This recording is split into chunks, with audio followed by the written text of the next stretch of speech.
People lost their marble about the new Spider-Man Brand New Day trailer. Really lost it. But people lost it as well for Project Hail Mary, a movie that is ready as smashing it at the box office, is making records, and I'm ready to talk about it. So, welcome back to the Italian Film Buff Podcast. How are you doing? I'm doing well. I have a coffee here with me. I hope you have something to drink to enjoy yourself while you listen to this new episode. I'm back, and today I'm going to talk about the trailer, the new trailer, the first trailer for Spider-Man Brand New Day. But I'm going to talk a little bit about, the main show is Hail Mary, Project Hail Mary. But before, I wanted to dig into this Spider-Man trailer, and I wrote something very easy on Thread, and people lost it completely. It's very common. I'm not using Thread a lot, to be honest. I think is as crazy as X or any other social media that involves writing in an age where reading, critical thinking, they do not exist, really.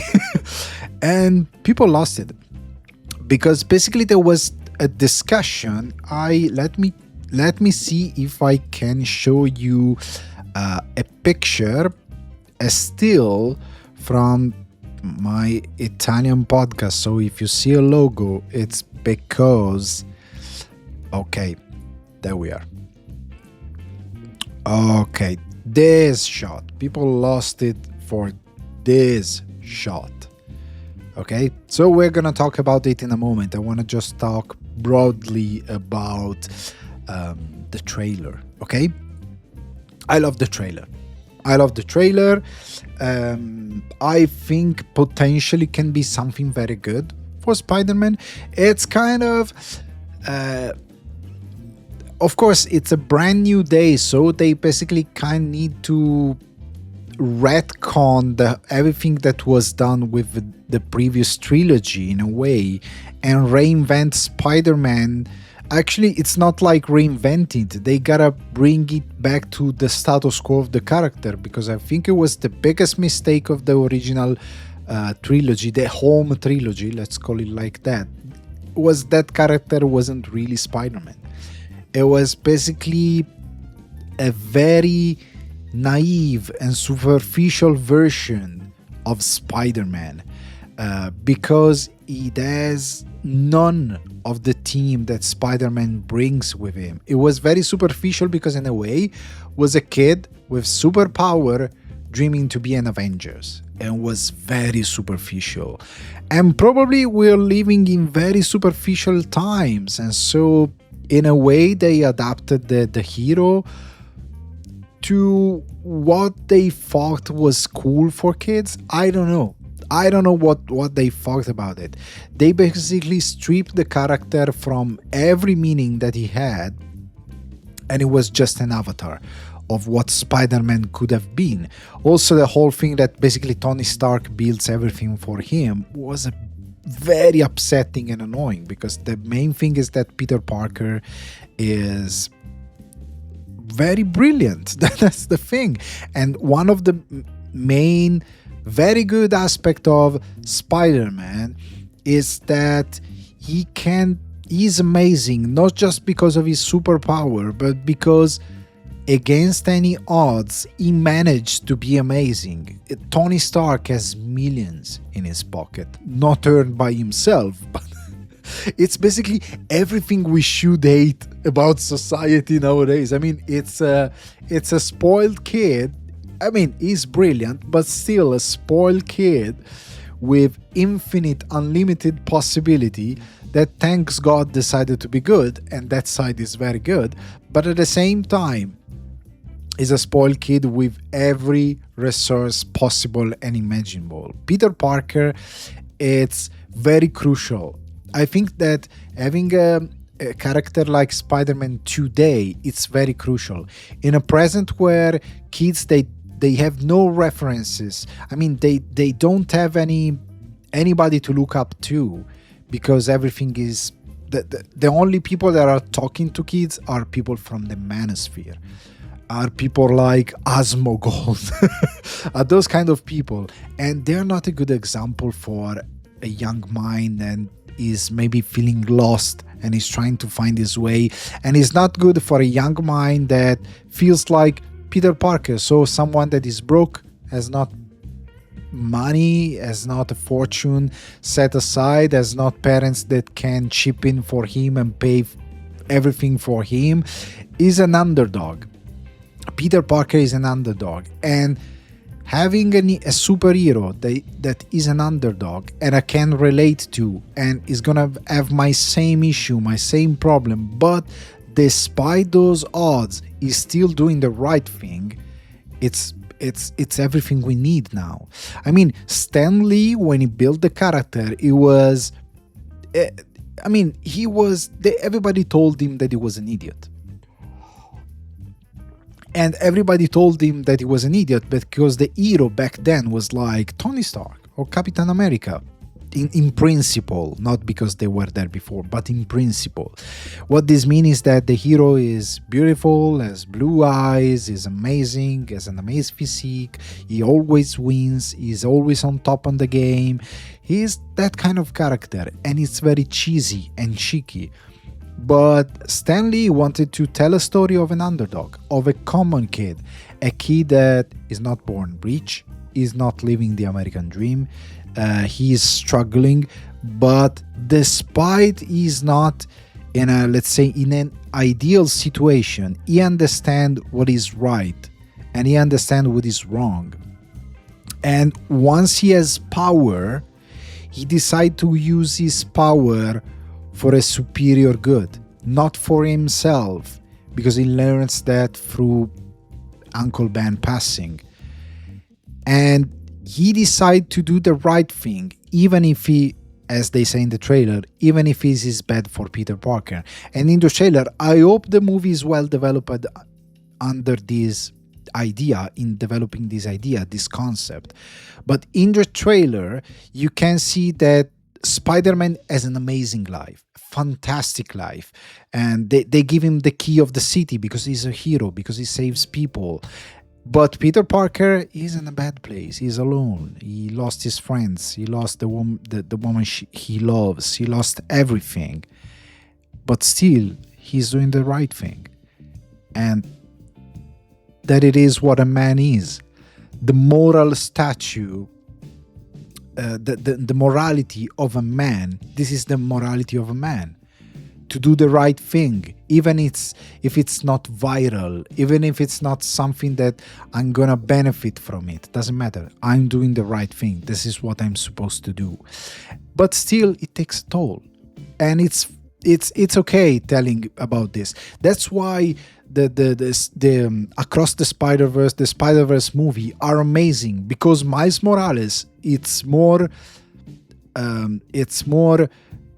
accurate as a Spidey hero than Peter Parker in the Home trilogy. Miles Morales is actually Spider-Man, is what everything that Spider-Man stands for, and those movies are amazing. And I'm happy that they went back to the route that Sam Raimi took in Spider-Man 2, because it's pretty much there, the kind of similar vibes, and it's taking back those themes, and I love that. It's fantastic, and I think I hope the movie is gonna be great, because I hope it's gonna convey the perfect morality. Because if you remember the Sam Raimi trilogy, why I love Andrew Garfield. I want to make this clear. I love Andrew Garfield. He's an amazing actor, and I loved him as Spider-Man. The problem is that the movie didn't work, because the first movie is way too dark, and because it was that period, everything has to be dark and gritty, and so Spider-Man needed to be dark and gritty, so it looks like an adult thing, but it was very stupid.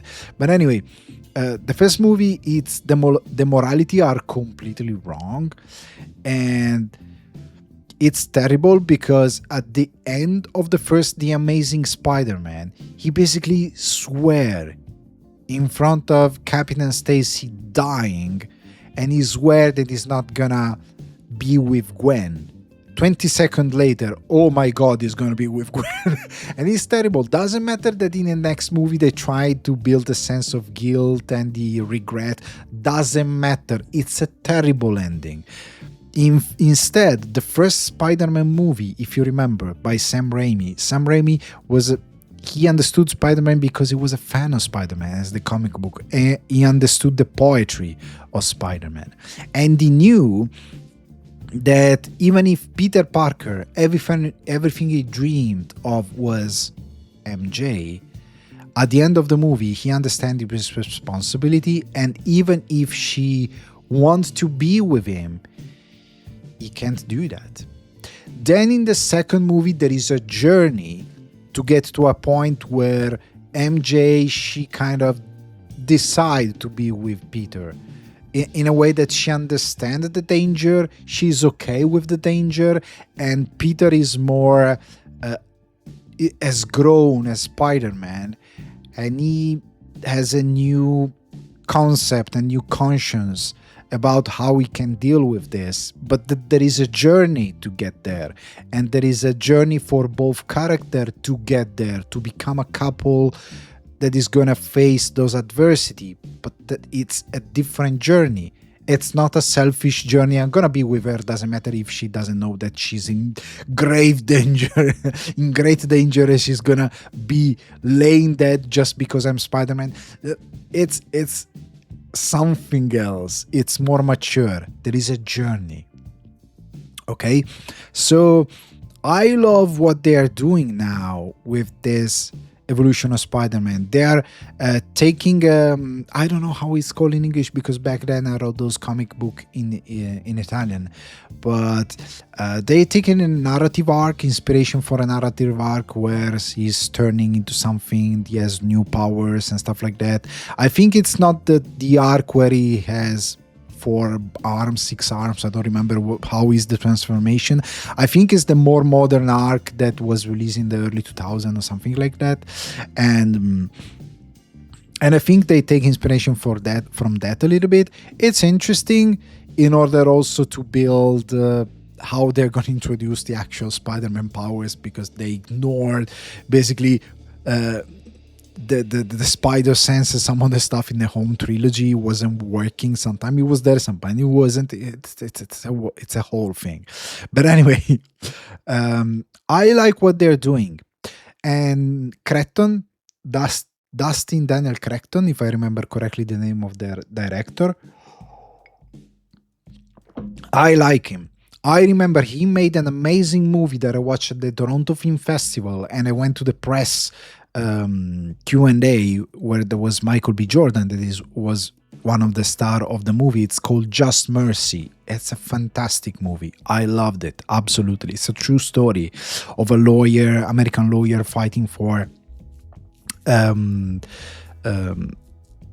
rights for Black community and those kind of issue in the United States. It's a fantastic movie. Cretton made an amazing movie. Michael B. Jordan is amazing in it. I love that movie. You should watch it. I think it was overlooked. It was very overlooked. It's a great movie, I think, and I love what he does visually. I love Cretton what he does visually, and I think even in this Spider-Man is doing something great. I love the fact that he's kind of proving that Watts was wrong, because it was like nobody wants to see a guy swinging around. Yeah, everybody wants to see that. We saw the picture of the behind the scene in Edinburgh while they were shooting. It was in Edinburgh where they were shooting the stuff with the tank and everything. People want to see Spider-Man. Not just because they want to take the picture with Spider-Man, but because I think the practical effect mixed with the VFX makes the movie in the long term is gonna age better from one side, and from the second side it's less it's less fake. Gives you an idea that it's more concrete to have an actual suit and everything. There are some shots that I love in the movie, for like when he's having trouble with the powers and there is that close up and he's holding his head. I love those shots. There is a shot with the tank when he ripped the tank, and you can see a shot of Spider-Man and he's actually him in a suit, and not just a guy, and not just Tom Holland in a suit for the post-production. Then they add the suit in post-production. It's terrible. I love when there is practicality. That's why, for example, Christopher Nolan, he loves practicality, and even in Batman, it's basically always him in a costume. There are stunts and stuff like that, and the movie holds up way better than maybe movies where we see a lot of CG or VFX and stuff like that. The movie is way better, and it's gonna age way better than other movies.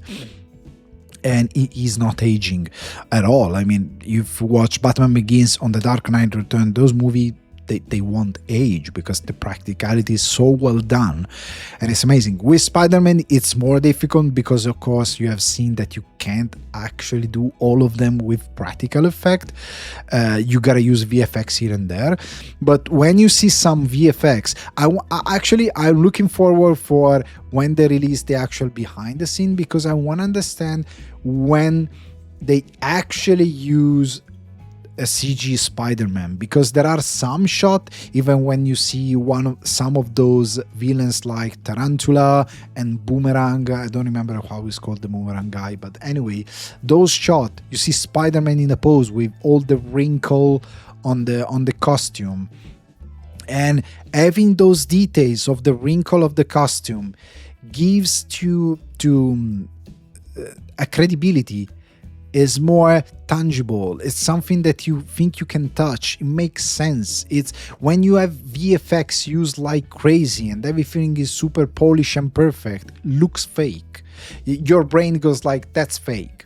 That's what happened in your brain. Your brain see that, doesn't see stuff that associate to reality. It's not properly Uncanny Valley, but something similar. And then your brain goes, oh, that's fake.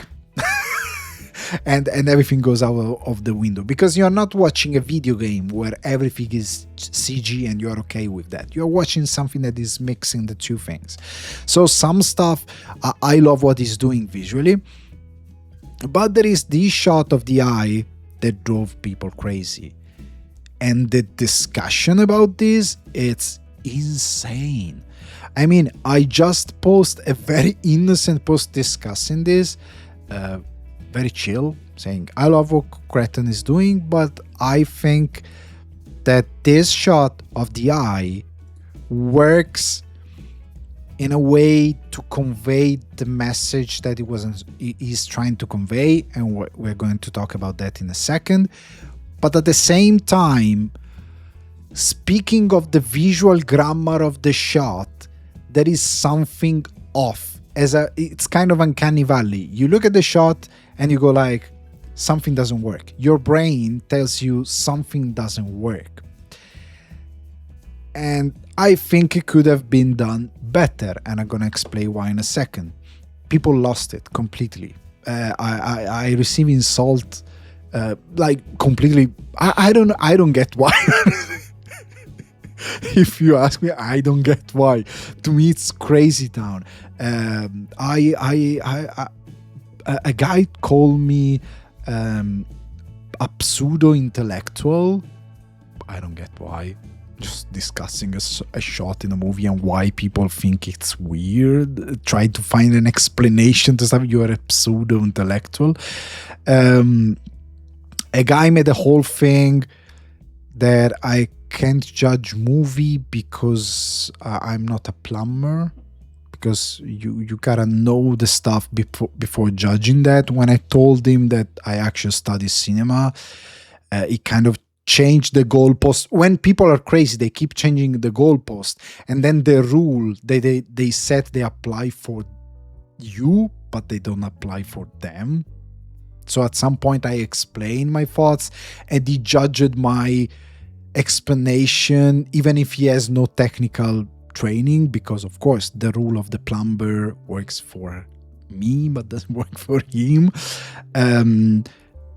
Another user basically insulted me, saying that this is not a Christopher Nolan movie, so we shouldn't judge it in that way. It's just a Spidey movie, and I'm gonna talk about that in a second. But it was crazy. I'm never going to reply to those comments ever again, because it was very crazy. I understand why some of those people were American. If you're American, don't get offended. But I understand why you take a lot of psychopharmacy, psychomedicate, I don't know how to say that, but I don't know. I know why you use a lot of medicine for treating some stuff instead of go to talk with someone. It's a psychotic country. I was so, I don't know. But anyway, sorry, I had to cut because there was an issue with my layers and stuff like that. But anyway, moving on. I realized that this shot works in order to convey what he's trying to convey. So in the scene, we see a Spidey that is discussing the fact that as Spider-Man, everything is amazing. But as Peter Parker, stuff are not that good. And in this shot is basically giving you the contrast between the amazing dynamism of being Spider-Man. So him taking the mask on, putting the mask on, and jumping from a building, and then there is the camera is going closer to his face, and then it cuts from this shot inside the mask, and every sound outside gets cut off, and we hear just him breathing heavily. And thanks to the editing, thanks to the sound, this thing works. But there is an explanation of why so many people look at this and said there is something wrong. And this is my explanation. What I think it's not working here, okay? So, what is not working is this. The geography of the scene feels off. Because what I mean is that when you frame something, you are giving to your audience some rules about how that reality works. So, in this case, framing Spider-Man putting his mask on, what you're telling to the audience, the way the mask fits him is gonna push to his nose, is gonna be fit to his head. It's not like he's an helmet that has space in it, okay? So you're telling this. As soon as you cut to this shot, as you can see if you are watching this on YouTube or you're watching the visual version, but if you grab the shot, what you can see is that you can see a part of his forehead, you can see the red background of the mask, a little bit of the black of the lenses, and the lens itself of the eye. But what would you expect according to the visual rules is that the forehead the mask should be basically adherent to the forehead, should be stuck to the forehead because it's very, very tight, but it's not happening. And plus, what is weird is that according to this shot, because the camera is like on his nose and is looking at his eye, according to this shot, you don't get the geography. What I mean is that since you have visual reference of the inside of the mask, you don't get how this mask works. Your brain doesn't get how this mask works. So you don't get where the hell is that eye, the lens, I mean, the actual lens of Spider-Man, the black frame of the lens and the lens itself seems off. It doesn't seem that it's actually there according to where Peter's eye is, because those kind of those lenses are very tied to the eye because of the small lenses, the classic Spider-Man small lenses and not the huge one. So seems like the geography of the scene is fucked up. this is what's happening in the brain, because as I said before, it's like a sort of uncanny valley. Why you have uncanny valley when you see some VFX? Because there is something in the VFX that is not selling reality. Maybe it's a movement of the body, it's a movement of the facial expression, how hairs move, or those all little stuff that communicate with your brain, and your brain, when see that those stuff are not behaving as your brain conceive as reality, because those stuff you see every day and you register every day, your brain goes like, oh, this is fake, this is not real. Something similar is happening with this shot. And when I say that it could have been done better, what I'm saying is that they should have not showed the geography of the inside of the mask, and that's it, and you would have fixed the problem. And I think this would have been achievable just changing the concept of the shot. So if you remember the trailer, or if you want to watch the trailer why I explained this, as I said, once he jump off the building and is diving down toward the city, the camera is going toward Spidey's face. What could have been done here would have been keep going till you reach the eye, the Spider-Man eye on the mask, okay, the lens, and have the camera keep going in and keep going till when the camera goes basically into the lens. So use the black of the lens of the mask as a frame. That is a technique. Use doors, use all the stuff to frame something inside the frame. It's basic cinematic language. So use the black of the mask as frame, the black of the lens, sorry, as frame of his eye, and the camera goes into the lens. That it's white, it's not showing the eyes, is basically, that's the concept of the mask. But if you go inside the lens, so the camera goes inside the lens between the actual black border and the inside of the mask, and what you see is just the part of the eye. You don't see the geography of the mask inside. You're using that to frame it. You're going anyway inside of the mask. So as soon as you go inside the lens and you are inside the mask, you can cut off the audio of the external, because it makes sense, because you're now leading your audience inside Peter's mask. And so you cut off the external sound and you have the breathing, Peter's breathing, you have that. And you can achieve the same effect, but visually you don't have to show the geography of the mask around. So the red and the position of the eye that seems that it's not aligned to the actual eye, and the brain goes crazy. And you just, in that way, framing the eye, the only thing that you gotta see is Peter's eye. So it's an extreme close-up of Peter's eye achieved in this way. And I think that you could have the exact same result, and it could have worked visually.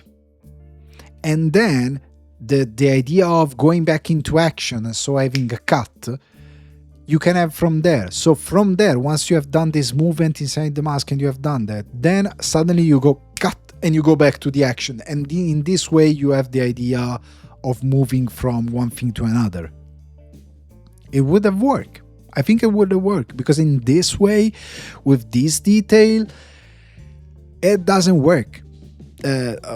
Because the brain goes like, oh, there's something wrong.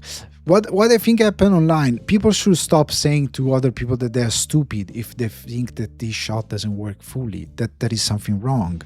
I mean, people talk about media illiteracy, people are stupid, suspension of disbelief. Suspension of disbelief apply to writing and to the rule of the word, not to visual and to framing. So I make an example. Ethan Hunt hanging from a plane. Ethan Hunt hanging from a plane, it's possible in Mission Impossible, because every movie, every scene show you extremely dangerous things that Ethan Hunt does that are completely crazy, and that it works. So that he's hanging from a plane for you is fine. It's fine. It makes sense. Okay? And that is suspension of disbelief. I think it's fine, because if I see in a movie, in an action movie, that a guy jumped from, I don't know, he jumped from I don't know, a small he jumped from a rooftop to another rooftop, and then he breaks his ankle and is done, then I can't see Ethan Hunt jumping from roof to rooftop and doing it perfectly. It wouldn't make any sense. I made maybe a poor example, but just to, if I see something getting shot to the shoulder and being unable to keep going, then if I see Ethan Hunt get shot to his shoulder and keep fighting, running, and do everything, I go like, why the rule doesn't apply to him? In this case, you break the reality of what you're telling, so that your suspension of disbelief is gone, because a rule applied to one and it doesn't apply in another case. Suspension of disbelief is what makes you accept that Spider-Man is real, that his power are real, those kind of stuff. But to visual, to framing, there is no suspension of disbelief. It's not about suspension of disbelief. This is about framing and the communication, the visual grammar that communicates something to the audience. So no one, I believe, I hope so, that no one is saying, oh, there is no space for the camera inside the mask, because some people, thinking to be smart, they are saying, oh, there is no space for an IMAX camera inside the mask. That's not the point, for the love of God. Like I've seen people saying, oh, but the camera is not there, you are the camera. No, the audience is not the camera. The camera is the tool that the director used to tell the story, but it's not the point of view of the audience. For the love of God, the audience doesn't exist in the movie. It's not contemplated. The camera is a way to convey a story, and it has to abide to some rule of visual storytelling, okay? And that's it. I mean, nobody's saying that the movie is bad because of this shot. We're just saying that visually it raised some concerns. Some people say, why Tony Stark works?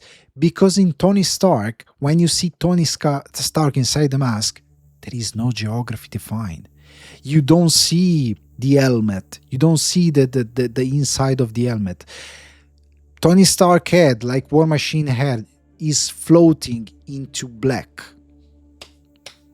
And your brain accept that. Maybe the shot, some people say, I don't like those shots. That's fine. If you don't like it, it's a creative choice.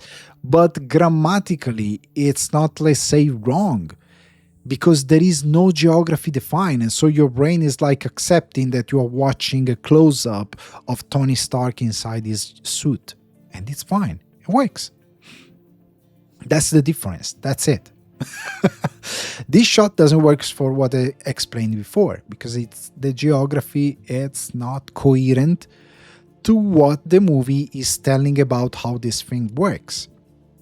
The position of the lens is kind of off compared to the position of the eye. If there was no mask defined inside the space, it would have worked. What's going on here?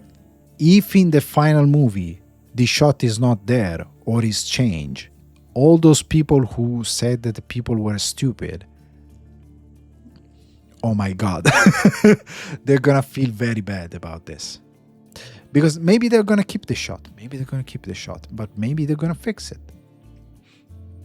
Maybe they will just move the position of the lens or whatever, but please don't call people stupid. And one last thing I want to add to this, because it's something that I think needed to be explained. So there was this user that told me, oh, this is not a Christopher Nolan movie. Doesn't matter. In cinema, this concept that some people are using about don't take this too seriously doesn't exist. You're telling a story, and every director is gonna do everything in his power to make the story works visually and to be stunning visually, or at least a good director. It's not like that you go to direct a movie and you say, oh, let's fuck off. Fuck off, the shot is bad. Who cares? Who cares? But let's keep it that way. Nobody is going to do that. Doesn't matter if you're telling, I don't know, if you are directing Indiana Jones. It's not like if, since Spielberg is making Indiana Jones, so is gonna direct poorly the movie. No, it's gonna do a great job. And the Indiana Jones directed by Steven Spielberg are amazing because the way he's framing those movies, the photography, even if you take the Batman, Greg Fraser is the same DOP of Project Hail Mary. We're going to talk about that in a second. He's a great DOP. And in the Batman, there are some of the most amazing shots in the recent history of films. They're fantastic. And he's going to do a great job because framing, it's a way to convey you the story. It's gonna give you an idea of what the character is feeling. It's gonna give you a sense of bravery, epicness, love, loss. It's gonna give you a sense of despair, a sense of happiness. The way you frame and your shot and you light your movie is gonna change completely the feeling that the audience is gonna get. That doesn't exist, this idea that since it's just entertainment, they're gonna give it a go and write a good story or frame the movie in a way that it's powerful. Doesn't make any sense. And Cretton, he knows that, and that's why I love what he is doing, generally speaking, with this film. I love the visual aspect so far of what I have seen of this movie. I want to show you a couple of other shots before we move on, because, for example, there is this shot that people are debating. Oh, they are basically they are not including a couple of characters because how the ninjas, because the ninja, they're staring in front of them and there is no one here, but Spider-Man is up there. That can be a clue also because one of the ninja has his right arm towards this negative space. This is called negative space, and there is no one there. This is a clue. But the other thing is that the framing. If you have a subject going towards another subject, like this is a shot from a kind of a kung fu movie in a way, this kind of a shot. But if you were going to give this feeling to the audience, probably you have the shot in a Dutch angle, so you're gonna bend the angle and give the space to Spider-Man and the ninja flying towards him. That's how you would probably frame this, because it makes sense. Instead, the fact that there is all this negative space and there is nothing here, it's very weird. It's very weird. It feels off, okay? It's the same thing as the mask. It feels off. It feels that something or someone is missing. Plus, there is this building made out of bricks that seems that it was put there like to cover something. That's another thing that is very weird. And I think that this is an indication of why probably they're supposed to be somewhere. Not just the position, the behavior, and where the ninjas are looking. And the fact that one of them is clearly like throwing something in front of him, but there is no one there. It's not just there. It's also that the way it's framed, it's very weird. Doesn't make sense according to what you have on screen, because otherwise, as I was saying before, you would have framed this in a different way. So for whoever is watching this in video, you will have this on a, let's say, Dutch angle, so cut the movie in this way, and where I have here the color red would be black and have this frame in this way, sort of. of course you gotta align it to what you see. But anyway, it would be framed in a different way. It's weird that it's framed in this way, but anyway, it's all about visual. The visual discussion that you have with your audience. It's not pseudo intellectual. And if we want to talk about media illiteracy, probably study how images work would be amazing before insulting other people. This guy who said media literacy was not towards me. I have seen the discussion on thread. It was super toxic and stupid, to be honest.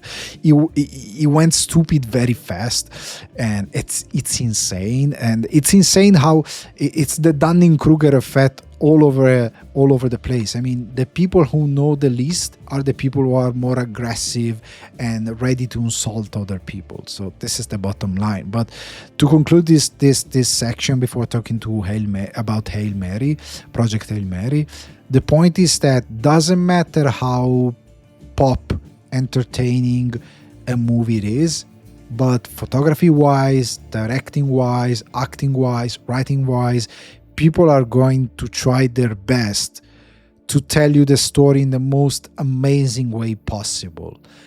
Take a movie like John Wick. John Wick, the latest John Wick, could be a movie that is very, not weak, but just a straight line. Speaking of writing, there is nothing much there, speaking of narrative. But the way it's framed, the way the action is shot, it's amazing.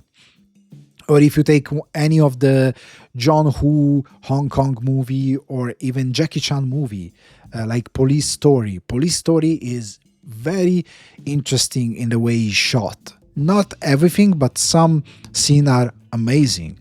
And they are amazing because it's not just about framing a couple of guys doing stunt, but if you're framing, your editing, and your photography, it's top notch, the movie is gonna look way better than just put a camera there and shoot it. So it doesn't matter if it's pop, if it's drama, doesn't matter what kind of movie it is, you're gonna strive for a great storytelling, because visual storytelling, it's visual storytelling. So it's going to go through the images, how it's framed, how it's photographed, how it's edited, how the music, and when the music is kicking in. It's all those stuff coming together to sell the story. So it doesn't make any sense. It's nonsensical to say, oh, it's not a Christopher Nolan movie. Plus, with all due respect, but I mean, if I think about, I love Christopher Nolan, but I think about a director that can be taken as an example of a cinema that it's not pure popcorn cinema, and it's more, let's say, I don't know, I'll try to intercept the thoughts of those kind of people, but elevated or whatever, I won't think about Christopher Nolan. I will think about Martin Scorsese, Park Chan-wook, and I don't know.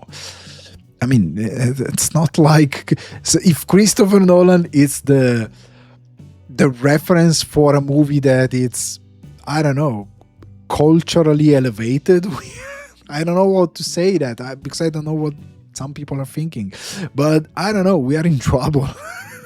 Honestly, watch a Pasolini movie. I don't know. Watch a David Lynch movie for the love of God. And I don't know.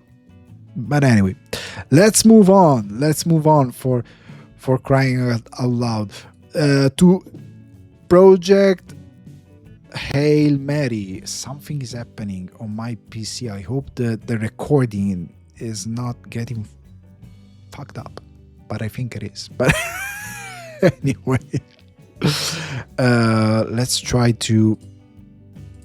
Lately my PC is dying probably, but anyway, let's talk about Project Hail Mary.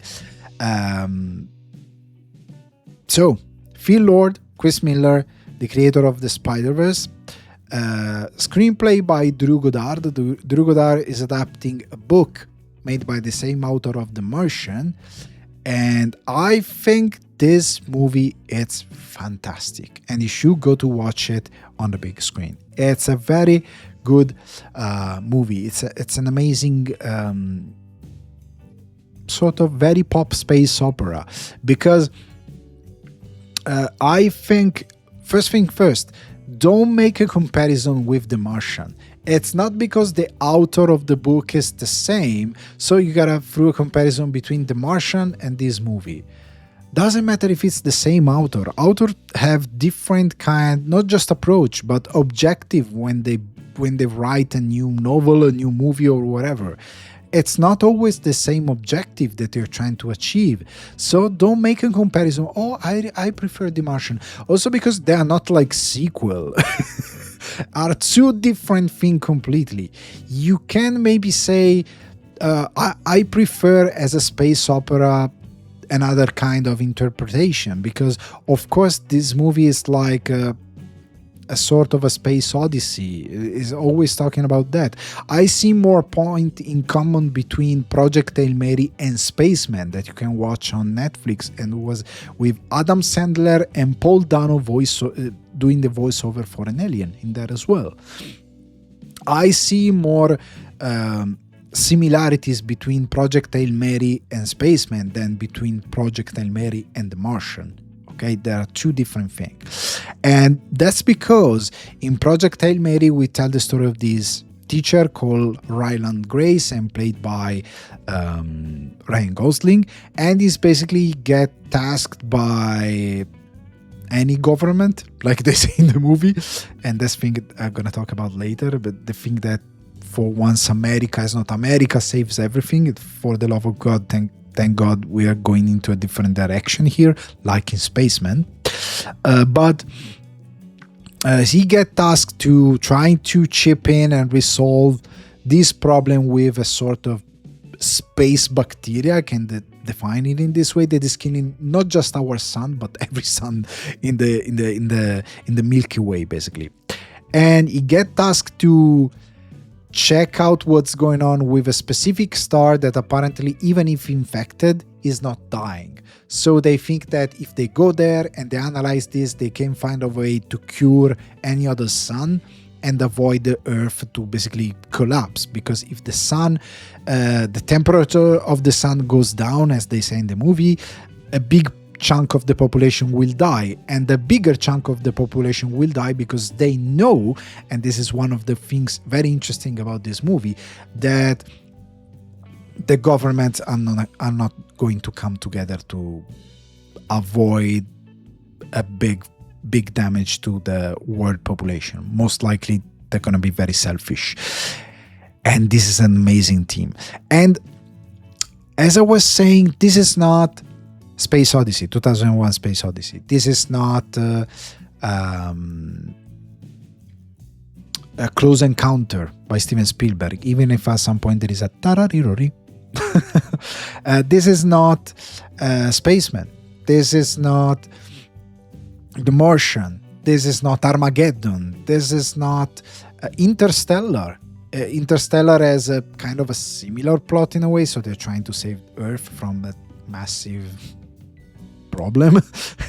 But anyway, it's a movie that decides consciously to do two things. First things first, being less existential. Usually when you have those space odyssey, the movie gets super existential. Even with that movie with Sandra Bullock, I don't remember how it's called. I don't know. You must be. I know that whoever is listening is saying, "Oh yeah, I remember." That movie with Sandra Bullock gets way existential, because when you go in space, people go nuts and say, "Oh, let's talk about." Everybody goes back to Stanley Kubrick and the monolith and the existential about the human beings and the space and being yada yada yada. But in this case, we don't go down that road. The idea of saving the planet, it's a little bit lighter in a way. So it's not per se a comedy, but it has many elements of... it's not a movie that goes down a very dramatic and existential road. It's the movie where we save the world, but we take the best part of humanity in a way, and it's done all through the character of Ryland Grace. Even if there is Sandra Hüller, if I remember correctly. That she was in that amazing movie. She I think, won the Palme d'Or at Cannes. I watched it in Cannes. This movie, Anatomy of a Fall. She was in Anatomy of a Fall. She's fantastic. She at some point she sings. It's an amazing moment. But anyway, God damn it, Harry Styles. Now I have his song stuck in my head. But anyway, Project Hail Mary, it goes down a different road because there is a lot of comedy in it. But it's a lot of comedy that it's the kind of comedy that you use when you are very nervous and very uncomfortable with the fact of facing your own mortality, facing your own insecurity, facing your own, facing the fact that you fail big time in some stuff, that you could have been something else. You weren't brave enough in facing your issue, your problem, and maybe you went a little bit into hiding. And it's a kind of a movie where comedy relief. It's also because it's something that I think we need. I mean, because I don't like this macho storytelling of many heroes in those kind of movie. I mean, people in real life are clumsy sometimes. I like the fact that Ryan Gosling, I think he's perfect because Ryan Gosling is able to sell drama, action, and comedy at the same time, and is able to sell them very well. He was very good in La La Land. He's good in this film. He was good in Nice Guys. I loved him in that movie. And I think he's very good in this movie in convey those two emotions coexisting. We are clumsy. Doesn't matter how smart we are, how good is our body, our physique, we are clumsy. Sometimes we are kind of stupid in some stuff we do. We are not, all of us, we are not very courageous sometimes. And I love the fact that the movie moves on two planes. Okay, because when he wakes up on this ship, because he was in a sort of a sleep for 4 years, I don't remember how long, he's supposed to have other two crewmates, but they are dead, and so he's alone. And when he wakes up, since this technology that they are using to do this mission is something, everything is like new, untested. It's not like that humanity has been navigating space and the Milky Way for ages. They are doing this for like the first time. And so something went wrong. He's the only survivor and he doesn't remember everything about it. And then he starts to move in a panic through the ship, and it's amazing how he does that. He's very good at it. But also, through the movie, we see what happened on Earth as moving forward with him trying to remember why he's on this ship. So his motivation, the conflict that brought him on this ship. And once we found out the conflict, the movie goes, in the last act, it goes to another level. Because it goes against any subvert expectation of the audience. Because as said, they're usually super macho. They are there because of their son or their daughter or someone they love. But his motivation are very something else, and they put in discussion many things. It's nice because the movie talks about humanity in a way, because humanity is amazing, because the movie tells us that we can be very selfish, even if to survive we have to cooperate. But the people who actually knows that to survive we need to cooperate are not everyone, unfortunately. People who have a good morality are most of the time people who have not smart, but people with a good culture, a sense of, and culture is also meaning understand the sense of humanity, not just knowing stuff. Okay, But those people, they are 100% sure that government and everything that is moved by massive population, the consensus of massive population, is going to be very selfish, because this is what we are as well. And that's why they're doing this mission. And they're doing this mission, as they say at some point, it's not a mission from the United States. It's a mission on behalf of every government in the world. And I love this, because we are supposed to be, I don't know, if you are American, I'm going to tell you as an Italian, as an European, as a someone that is not American, for ages, this super propagandistic, because maybe an American see this as pride. Outside, we see this as propaganda.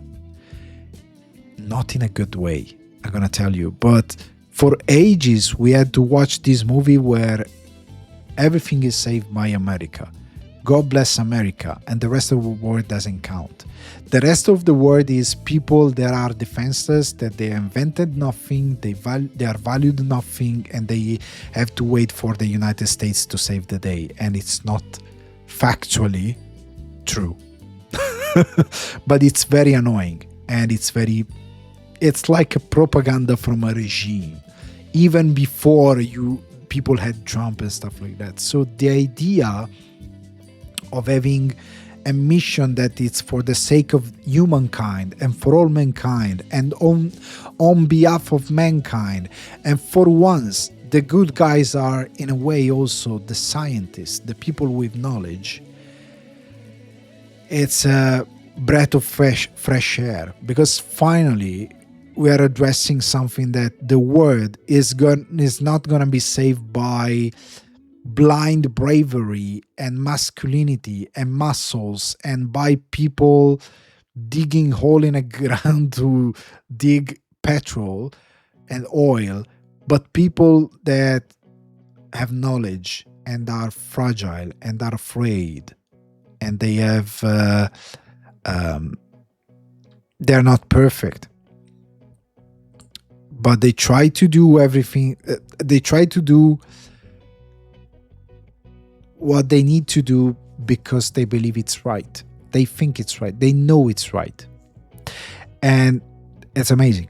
I love that. I absolutely love this aspect of the movie. And I love that the movie is also kind of goofy.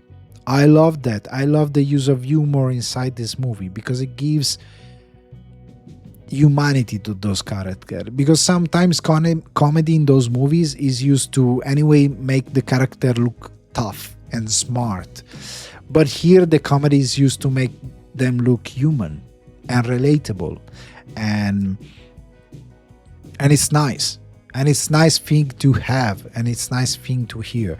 And there is fragility, there is tenderness, there is the idea of being afraid of the dark and of death. Because another thing that I loved about this movie is that the other thing that is telling is that what is amazing about the humankind is that we know we're going to die. We know our life is very short. We know we are not going to be here forever. We know that we are very fragile. The more you have knowledge, the more you have understanding of life, the more you understand how fragile you are as a human being. But anyway, we do great things. We strive for the stars. We invent insane things. We build bridges. We build stuff that are insane. And we are very fragile, but despite that, we do it anyway. And it's fantastic. And I can't believe, I said this in my Italian podcast as well, I can't believe I'm going to quote a Zack Snyder movie that is the opposite of everything I'm saying. But there is a line that is perfect, and then everything goes to shit. But there is a line that Bruce Wayne the Batman says in this conflict with Superman.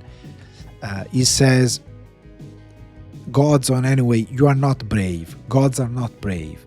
Because Superman is a god, and he said, you are not brave. Men's are brave. And that's right. I like that. This is one of the few things that I like about the whole thing done by Zack Snyder. There are a couple of things that I like, and this is one of them. The other thing is the Batman costume, and that's it. Everything else, and a little bit the action of a couple of scenes, but everything else is to being thrown away. But this thing is true. Gods are not brave. God is not brave. There is no bravery in being an immortal being. There is no bravery there. Bravery, it's when you know you're gonna die, that you are fragile, and still you do the right thing. That's bravery. And there is a beauty in this thing. Also because he has a confrontation with the alien. This Rocky, calls it Rocky. I love the fact that the movie has many popular pop references. Also because some, they make sense according to the movie, like the tararirori, they quote Close Encounter of the Third Kind by Steven Spielberg, one of the best alien movie, sci-fi movie ever made. You should, if you have never watched it, you should watch it because it's a masterpiece. And there are references to Alien, there are references to Rocky Balboa, there are references to different movies, but are very subtle in a way. They are not shouted in the most dumb and basically there is no big exposition of those references. If you get them, you get them. If you don't get them, that's fine. But the movie still works. But anyway, the interaction with Rocky, it's interesting for once because it's an alien. I like the fact that this author for The Martian and now for this Project Hail Mary, and how Drew Goddard is a very talented screenplay. Drew Goddard is also the creator of the Daredevil show, remember, from Netflix. But anyway, Drew Goddard is a very good screenwriter. And in adapting this book, I haven't read the book, but my understanding is that this author does his homework, talking about science, and there's a very scientific approach to this story without taking from it the suspension of disbelief that you need to have. So, making an example, you meet an alien, and the alien is not made to be visually very attractive, because Rocky looks like sort of a spider. It's not that pleasant to watch the first time you watch it. It's not very pleasant. It's not E.T. It can be scary, Rocky. It can be visually unpleasant because it's an alien. And of course, as an alien, his appearance and the way he works, his biology, is very different from the one from humans. I love that at some point we see how Rocky sees the world. It's very different because, of course, he has no eyes because it's an alien. He has a different biology, works in a different way. And since he talks in a different way, he sees stuff in a different way, it's funny how Ryan Gosling figured it out and Rocky figured out how to communicate. And it's amazing that sometimes they use puppet, and the way why Rocky decided to use puppet to communicate and models to communicate with the character of Grace, Ryan Gosling. It's fantastic. It makes sense. And it makes sense as well the way Ryan Gosling communicates with Rocky, because he's a teacher, but also he's a scientist. At some point he goes there, okay, what is a universal language? Math. So let's try to communicate through math, because math is universal.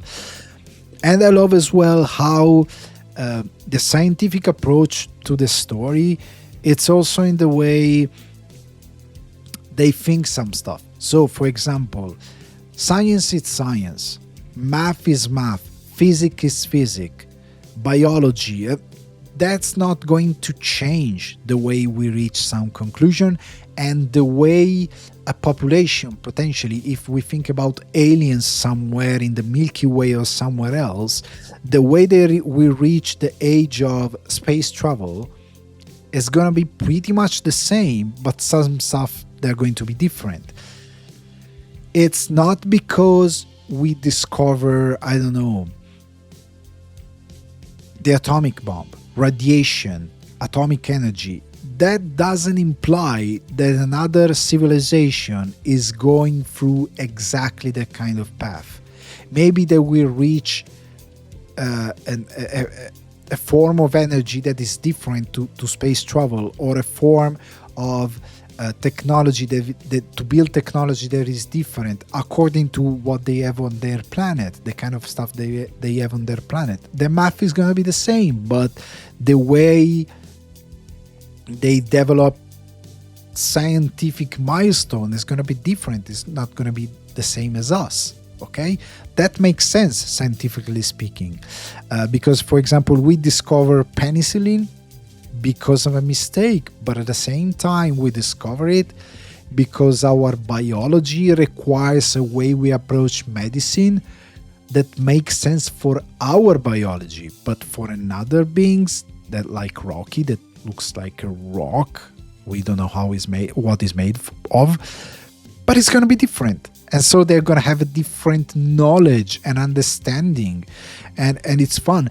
One of the things that it's like an element of comedy, but makes perfectly sense scientifically speaking, is at some point they talk about, I'm not going to go through the whole thing, but they talk about how they eat, and Rocky tells to Ryan, goes to Grace, that is disgusting. Why is eating noodles? And he say, "You're disgusting." And he goes like, "Oh, so how do you eat? Show me."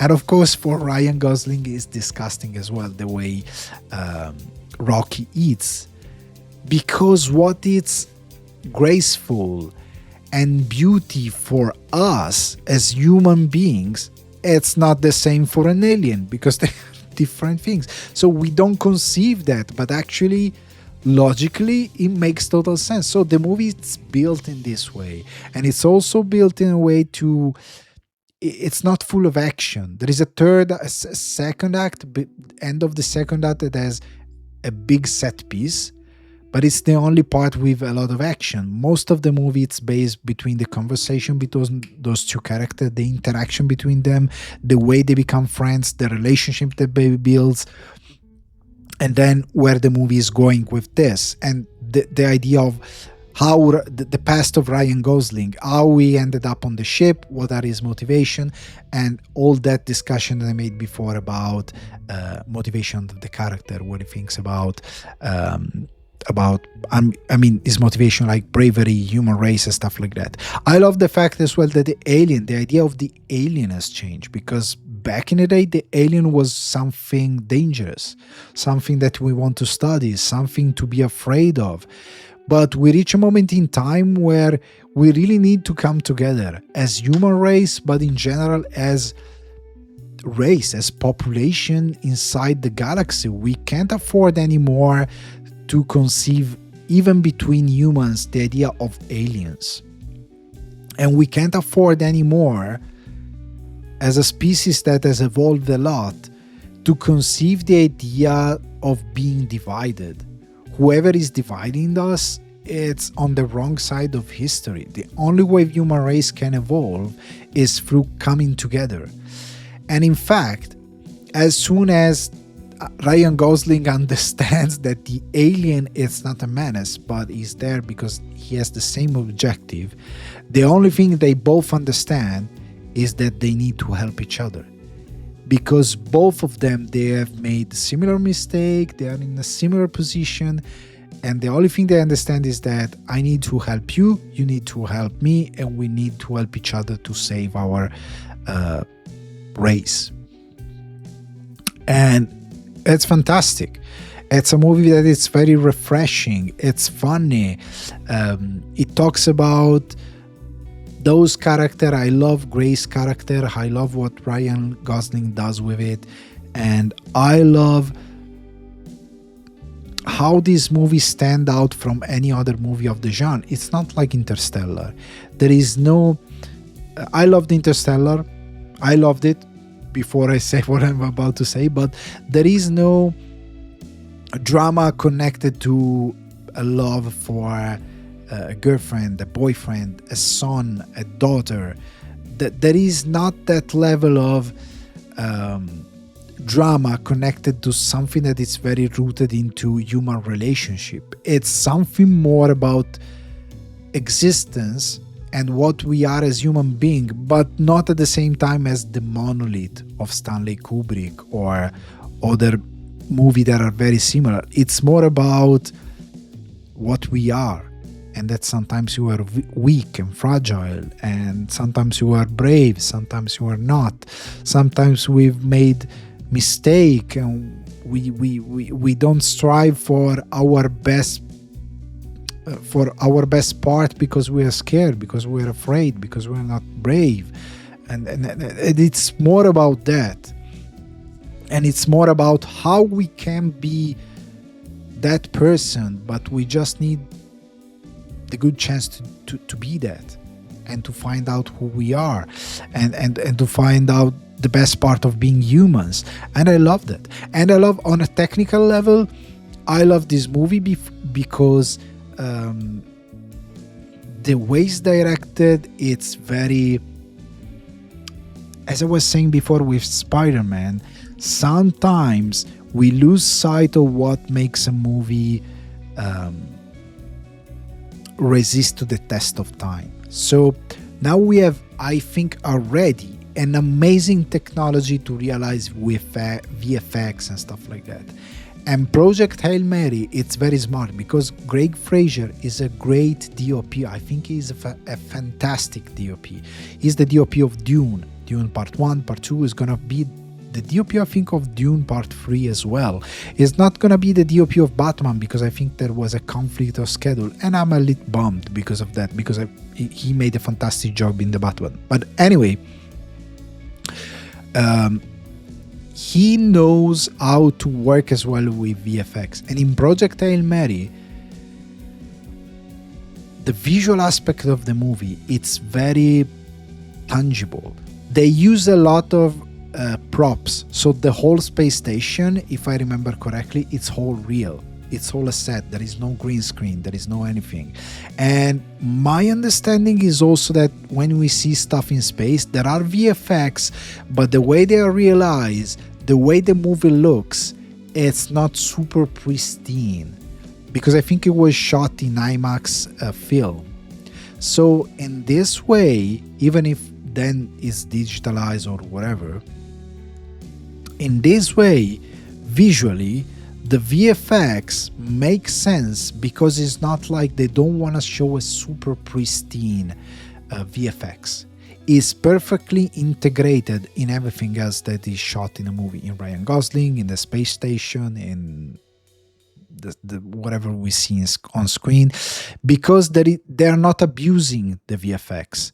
And when we see stuff in space, it's spectacular, because I think the biggest mistake you can make using those kind of VFX is making too pristine, too clean, too digital. And when you do that, you can see basically the difference between a set built to be a spaceship and the VFX to show you space and stuff like that. You can see that, and the movie is gonna age not well at some point.